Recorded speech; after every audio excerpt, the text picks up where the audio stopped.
अस्सलाम वालेकुम जी। आज का लेक्चर हमारे पास है डिटर्मिनेशन ऑफ फोरियर कांस्टेंट।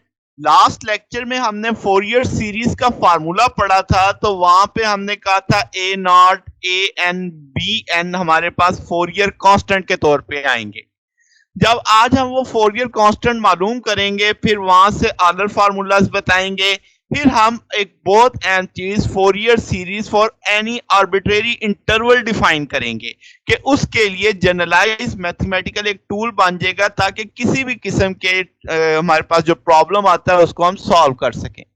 तो जनाब, हमने जो लास्ट लेक्चर में फोरियर सीरीज का टूल बनाया था, एफ एक्स बराबर था किसके, is equal to a naught by two, जिसे हमने डीसी टर्म कहा था, plus summation n is equal one to infinity a n cos n x plus summation n is equal one to infinity b n sine n x. ये जो cos और sine वाली terms थी that is called AC terms, और ए naught by to वाली DC terms थी। तो मुझे चाहिए क्या, मुझे ए नॉट चाहिए, ए एन चाहिए, बी एन चाहिए, ताकि एक तरह से इस सीरीज के जो कोफिशिएंट है उनकी वैल्यू मुझे मालूम हो सके। ओके जनाब, शुरू करते हैं। तो हम कोफिशिएंट ऑफ ए नॉट की वैल्यू मालूम करना चाहते हैं। लेट्स से जो इक्वेशन नंबर 1 है इसको इंटीग्रेट कर देते हैं विद रिस्पेक्ट टू एक्स, और इंटरवल वही माइनस पाई से पाई का रखते हैं। तो अब आप जब लेफ्ट साइड और राइट साइड दोनों साइड पे इंटीग्रल प्लेस कर दोगे, तो इंटीग्रल ओपन करोगे तो आपके पास यहाँ पे भी इन तीनों टर्म्स के साथ इंटीग्रल का साइन आ जाएगा। अब हम जानते हैं लास्ट लेक्चर में हमने कुछ इंटीग्रल्स पढ़े थे, cos nx dx 0 था, sin nx dx equal to 0 था। तो इसका मतलब ये दोनों टर्म्स जो ऊपर इंटीग्रल में ओपन करने से आई थी, मैंने इनको रेड कर दिया ताकि समझ आ सके कि इनकी वैल्यू तो 0 होने वाली है, रिमेनिंग सिर्फ एक फैक्टर बचेगा। और उस पे भी आप dx के साथ जब इंटीग्रल सॉल्व करोगे तो x आएगा, लिमिट अप्लाई करोगे तो वो 2 पाई टोटल, लिमिट अप्लाई करने के बाद जवाब आ जाएगा 2, 2 से कट जाएगा, तो रिमेनिंग फैक्टर सिर्फ क्या आ जाएगा, पाई आ जाएगा। मुझे तो ए नॉट चाहिए, ए नॉट इधर ही रहने दो, पाई दूसरी तरफ चला जाएगा, वो डिवाइड हो जाएगा। That is equation number 2।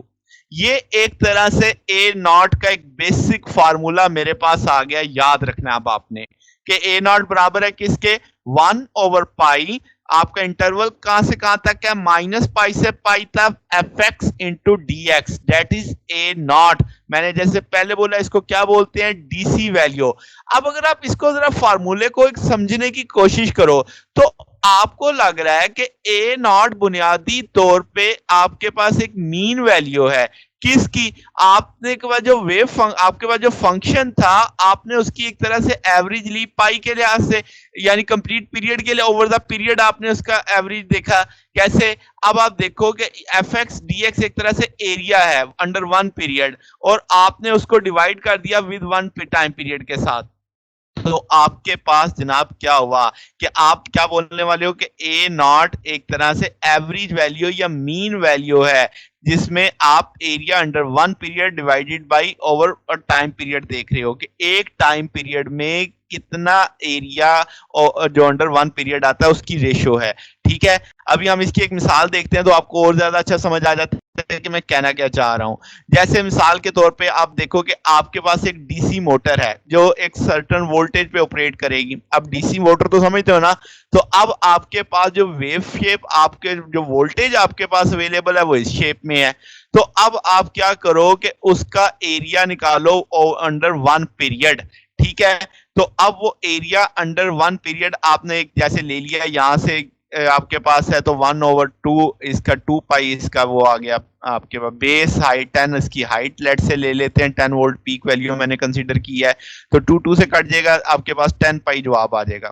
अब ये जो एरिया अंडर वन पीरियड आया है इसको मैंने देखना है ओवर वन टाइम पीरियड, तो वो आपके पास टाइम पीरियड 2 पाई है, आपको नजर आ रहा है, तो 10 pi over 2 pi is equal to 5 आ जाएगा। इसका मतलब जो एवरेज वैल्यू आई 5, यानी जो डीसी वैल्यू आई आपके पास, जो आपने एक तरह से मीन निकाला या एक एवरेज वैल्यू बोल लो, वो 5 वोल्ट है। इसका मतलब आपके डीसी मोटर को ऑपरेट करने के लिए सिर्फ कितने वोल्ट मिलेंगे, 5 वोल्ट मिलेंगे। वैसे उसकी पीक वोल्ट कितनी है, 10। समझ आ रही है बात? तो ये चीज अब ए नॉट हमें समझा रही है, जिसे हम डीसी टर्म बोल रहे हैं, डीसी वैल्यू बोल रहे हैं। तो अब ए नॉट की फिजिकल सेंस भी आपको समझ आ रही है कि एरिया अंडर वन पीरियड आपने देखा, फिर आपने उसका जो जवाब आया उसे ओवर वन टाइम पीरियड देखा। तो आपके पास ये चीज यहाँ पे इक्वेशन 2 में यही समझाई जा रही है कि एफ एक्स डी एक्स जब आप लिमिट्स के साथ देखोगे तो वो आपको क्या बताएगा, that is area under one period. आपने अंडर वन पीरियड उसे इंटीग्रल किया है, अब जो जवाब आएगा उसको आप over the one time period देख रहे हो। ओके होगी बात। तो ये जनाब आपके पास सिचुएशन है, आपको समझ आ रही है। अच्छा, अब इसमें एक और चीज समझो जरा, अगर मेरे पास साइनोसाइडल वेव होती तो क्या इसकी एवरेज वैल्यू आती ना? क्यों? जितना पॉजिटिव एरिया उतना नेगेटिव एरिया, आपका एरिया अंडर वन पीरियड ही जीरो हो जाता। इसका मतलब इसमें कोई डीसी कंपोनेंट नहीं होगा। अब याद रखिएगा, इसमें ए नॉट एक तरह से कितना मानोगे? जीरो। साइन फंक्शन में अब आपकी कोई भी डीसी वैल्यू नहीं आएगी। क्लियर बात समझ रहे हैं? फिजिकल सिग्निफिकेंस कि जितना पॉजिटिव एरिया उतना ही नेगेटिव एरिया। अब आपके पास एरिया अंडर वन पीरियड कितना हो जाएगा? जीरो। जब एरिया अंडर वन पीरियड ही जीरो हो गया तो ए नॉट जीरो हो गया। तो अब ये बात आगे एक अगले लेक्चर्स में भी हमारे काम आने वाली है कि साइन वेव जो होती है या कोसाइन भी आप कंसीडर कर, साइन वेव जो आपके पास होती है उसका एरिया अंडर वन पीरियड कितना आ जाता है जनाब? जीरो आ जाता है। और इसका मतलब उसमें ए नॉट कितना हो जाएगा? जीरो हो जाएगा। फिर इस मसले का हम हल क्या करते हैं? हम रेक्टिफिकेशन की तरफ चले जाते हैं। अगर आप हाफ वेव रेक्टिफाई कर दो, अब आपके पास ये इसका जो एरिया अंडर वन पीरियड आएगा उसकी कुछ ना कुछ वैल्यू आएगी। फिर फुल वेव रेक्टिफिकेशन में आपके पास जो पीरियड है वो जीरो से टी तक आ जाएगा। तो अब आप इस तरीके से आप इसकी डीसी वैल्यू हासिल कर सकते हो। ठीक है जनाब, अब आगे चलते हैं। अब आपके पास अगर हम कोफिशिएंट की बात करते हैं ए एन की, और एन की वैल्यू 1 2 3 कुछ भी हो सकती है। अब आपके पास फोरियर सीरीज का फार्मूला लिखा हुआ है। अब आप इसको टूल को जो इक्वेशन 1 है मेरी, उसे मल्टीप्लाई करो cos nx से दोनों साइडों पे, और फिर इंटीग्रेट कर दो x के लिहाज से, और इंटरवल वही रखना है माइनस पाई से पाई का।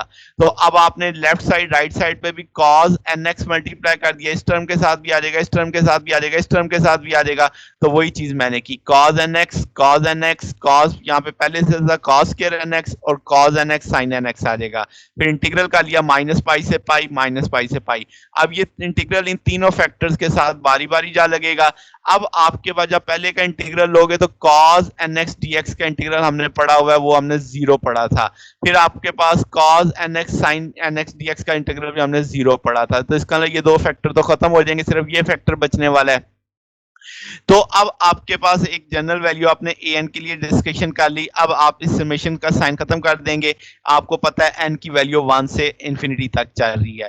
तो जनाब अब आपके पास ये चीज ए एन के तौर पे यहाँ पे हासिल हो चुकी है। अब आपको cos स्क्वायर nx dx की जगह हम लिख सकते हैं 1 + 2 cos 2 nx/2। अगर आप इसे तोड़ के लिखना चाहें तो 1/2 अलग आ जाएगा, cos 2 nx/2 अलग आ जाएगा। और हम फिर लिख सकते हैं cos nx dx तो जीरो है, यानी cos का फैक्टर खत्म हो जाएगा, 1/2 एक तरह से बचेगा। उसमें से जब आप dx लगाएंगे 2 पाई आ जाएगा, 2 से कट जाएगा तो पाई सिर्फ बचेगा आपके पास।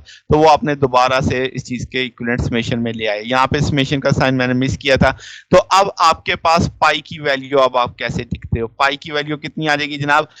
अब दूसरी तरफ चलेगा तो ए एन की वैल्यू आपके पास आ जाएगी। आप इसमें आसानी के लिए अपनी समझ के लिए इसे अलग ही कर लें ताकि कंफ्यूजन ना हो बार बार। तो जनाब अब आपके पास ए एन को भी हम लिख लेते हैं जी। तो अब आप समझ सकते हैं कि आपको आसानी से समझ आ जाएगा कि आपने इस इंटीग्रल की वैल्यू आ गई पाई। अब ए एन चाहिए, ए एन इधर ही रहने दो, पाई दूसरी तरफ चला जाएगा, दूसरी तरफ जाके वो डिवाइड हो जाएगा। तो अब आपके पास क्या बन जाएगा? ए एन बराबर आ जाएगा 1/पाई माइनस पाई से pi f x cos nx into d x आ जाएगा। दैट इज इक्वेशन नंबर 3 आ जाएगी। ये ए एन के अब मेरे पास फार्मूला बन गया कोफिशिएंट निकालने के लिए। और एन की वैल्यू जैसे मैंने बोला था 1 से इंफिनिटी तक चलेगी। तो आपके पास a1 हासिल हो जाएगा, a2 a3 हासिल हो जाएगा।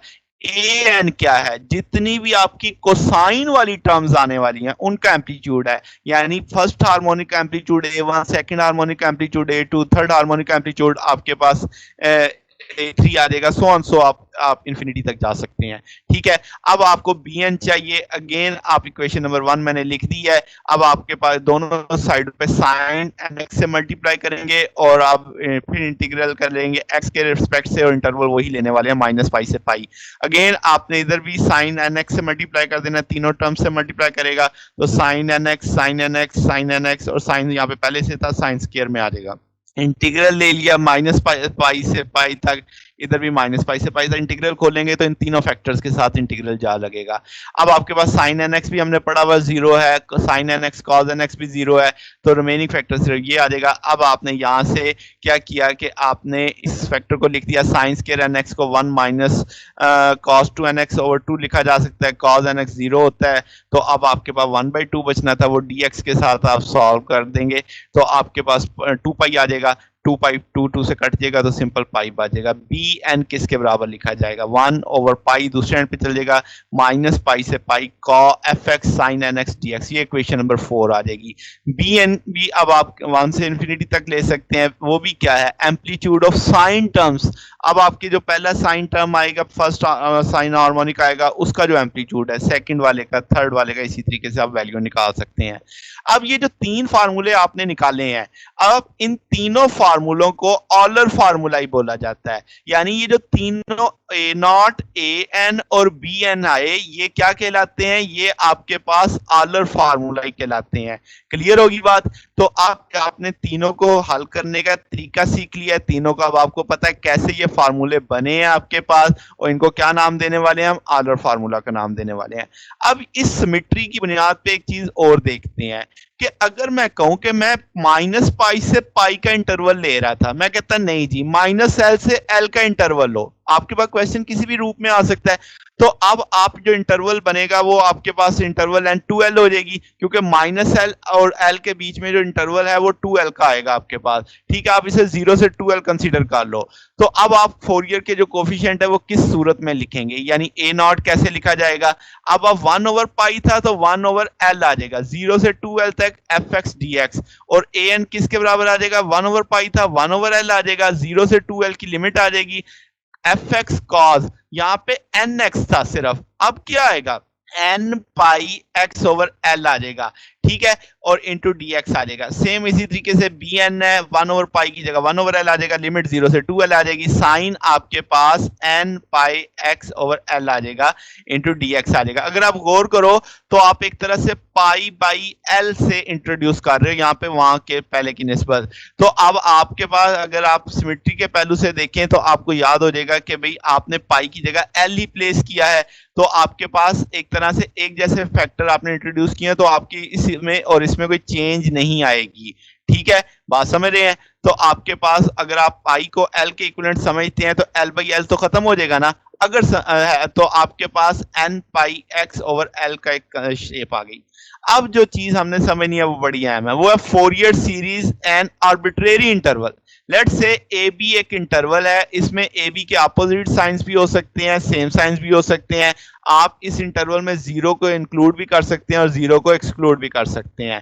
ठीक है, अब आपके पास फंक्शन है, पीरियोडिक कंजक्शन है एफ एक्स की, आप उसे एफ एक्स के तौर पे कह लें, कंडीशन आप दे लें f x n b minus a बराबर है एफ एक्स के, यानी रिपीट कर रहा है वो अपने आप को।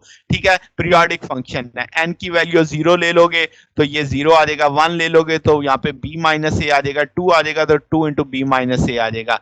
ठीक है, तो इसका मतलब ये हुआ कि आपके पास b माइनस ए जो है वो आपका पीरियोडिक टाइम है, जिसके बाद वो रिपीट करता है अपने आप को। तो अब आप क्या करने वाले हो कि भाई एफ एक्स का जो फोरियर सीरीज है उसका टूल कैसे लिखोगे, a naught by two summation n is equal to 1।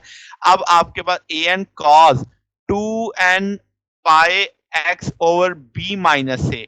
अब ये जो b माइनस ए, अब 2 देख रहे हैं यहाँ पे आपके पास, देखो पहले l आ रहा था, तो b माइनस ए 2l के बराबर ले लो, और l किसके बराबर आ जाएगा, आप समझो तो b minus a divided by 2, तो अब नीचे चूंकि एल आना था, यहाँ पे जैसे एल आया था आपके पास, तो वो एल डिवाइडिंग फैक्टर में क्या बनेगा, बी माइनस ए बटा टू। वो टू नीचे से उठ के किधर चला जाएगा, ऊपर चला जाएगा। समझ आ गई बात? तो आपको याद करने में बड़ी आसानी हो जाएगी। 2n pi x over b minus ए आ जाएगा। अब ए नॉट इसी सोच पे देखें तो एल मुझे पता है किसके बराबर है, b minus a divided by two. वो टू टू ऊपर शिफ्ट हो जाएगा, तो 2 ओवर बी माइनस ए से b f x into d x. तो ये अब आपकी डीसी कंपोनेंट आ गया। ए एन किसी तरीके से आ जाएगा, जहां पे एल आ रहा था वहां पे आपने 1 ओवर एल था ना, तो 1 ओवर बी माइनस ए ओवर 2 था, 2 ऊपर चला जाएगा। एफ एक्स आ जाएगा कॉस 2 एन पाई एक्स, ये हमने पढ़ लिया, B minus a into d x आ जाएगा। इसी तरीके से बी एन किसके बराबर आ जाएगा, 2 over b minus a to b है integral f x sine 2 n pi x o b minus a into d x. ये अब आपके पास किसी भी एक जर्नल पैटर्न के तौर पे आपने कर लिया इसे। ठीक है, कि आइंदा से कोई भी इंटरवल आएगा आप उसे इस सोच पे, इस फार्मूले की मदद से समझ सकते हैं। आप इसको पाई और माइनस पाई का इंटरवल रखोगे तो वही चीज दोबारा हासिल हो जाएगी। आप रख के देख सकते हैं यहाँ पे कि वही चीज आपको दोबारा हासिल हो जाएगी जब आप पाई माइनस पाई और पाई का इंटरवल कंसीडर करोगे। ठीक है जनाब, तो ये आज का हमारा टॉपिक था। आज के टॉपिक में हमने कांस्टेंट्स फोरियर कोएफिशिएंट निकाले, हमने उनकी वैल्यू देखी, a naught a n b n देखा, फिर हमने उसको एक मुख्तलिफ इंटरवल माइनस एल एल से एल तक के लिए भी डिफाइन किया। आप उसे 0 से 2l भी कंसीडर कर सकते हो। फिर हमने उसके फोरियर सीरीज को एक आर्बिट्रेरी इंटरवल ए वी के लिए डिफाइन किया, तो उसका टूल भी हमने समझा, सिमेट्री के कंसेप्ट से समझ लिया कि वो फंक्शन ऐसे आ रहा है तो इसका जवाब ये आना चाहिए। तो ये टूल अब आगे इन फ्यूचर हमारे पास मुख्तलिफ न्यूमेरिकल्स में इस्तेमाल होने वाला है। तो जनाब इसे देख लीजिएगा। अगर आपको इसमें कोई चीज डाउट हो, कोई चीज समझ ना आई हो, तो नीचे कमेंट्स में पूछ सकते हैं। वीडियो अच्छी लगी हो तो वीडियो को लाइक कीजिएगा, दोस्तों के साथ शेयर कीजिएगा, चैनल को भी सब्सक्राइब कर दीजिएगा। अब तक के लिए इतना ही, बाकी इंशाल्लाह फिर नेक्स्ट देखेंगे। ओके, अल्लाह हाफिज।